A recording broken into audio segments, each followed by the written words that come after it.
దీప్తి ముందుగా భారతీయ ఆధ్యాత్మిక జగత్తులో ఇదొక పండుగ పర్వం. జగదభిరాముడు అయోధ్యాపురిలో కొలువు తీరుతోన్న తరుణంలో యతీంద్రుల అనుగ్రహ భాషణం లోక కళ్యాణదాయకం. అందుకే టీవీ9 కాంక్లేవ్ను శ్రీ శ్రీ శ్రీ త్రిదండి చినజీయర్ స్వామి మంగళాశాసనాలతోటి ప్రారంభిద్దాం. జై శ్రీమన్నారాయణ, జై శ్రీరామ్. ప్రియ భగవద్బంధువులారా, చరిత్ర నూతన తేజస్సుని సంతరించుకుంటోంది. ముఖ్యంగా భారత చరిత్ర మానవ జాతికి ఆదర్శాన్ని తిరిగి స్థాపించబోతున్న రోజు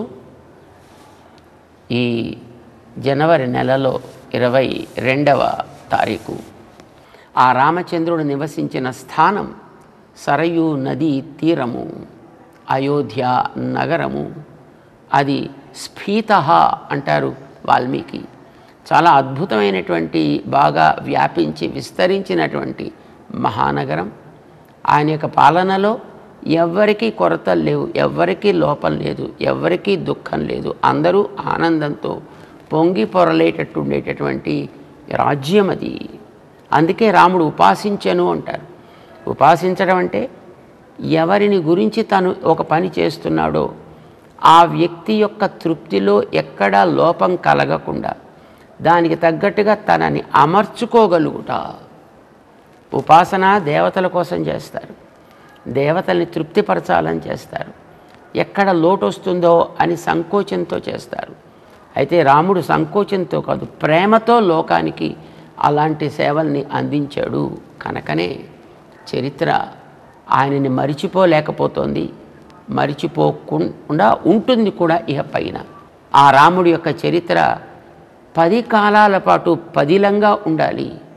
ప్రపంచానికి సూర్యకిరణాలు వెలుతురునిచ్చినట్టుగా మానవీయమైనటువంటి విలువలకి అట్లాంటి ప్రకాశాన్ని కలిగించాలి అనే ఒక అతి ఉత్తమ సంకల్పంతో ఇప్పటి మన ప్రభుత్వం, కేంద్ర ప్రభుత్వం తన యొక్క శక్తిని కూడగట్టి న్యాయపరమైనటువంటి మార్గాలని తెరచి జరగవలసినటువంటి కార్యాన్ని అద్భుతమైనటువంటి రీతిలో నెరవేర్చింది.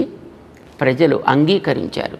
ప్రతి వారి యొక్క హృదయాల్లో కూడా మంచితనానికి ఒక మొలకలు వచ్చేటట్లుగా, మానవీయ విలువలకి కొత్త చిగుళ్ళు వికసించేటట్లుగా, ప్రేమ పుష్పాలు వికసించేటట్లుగా మన భారత ప్రధాని, ప్రియతమ నాయకుడు శ్రీమాన్ నరేంద్ర మోడీజీ తనకుండేటటువంటి మంచితనంతో తన యొక్క పరివారం, మిత్రవర్గముగా అందరినీ, ప్రపంచాన్ని మార్చుకుని ఈవేళ తిరిగి మళ్ళీ ఆ రామ జన్మభూమికి ఒక నూతన ఉత్తేజాన్ని, నూతన కాంతిని కలిగించారు.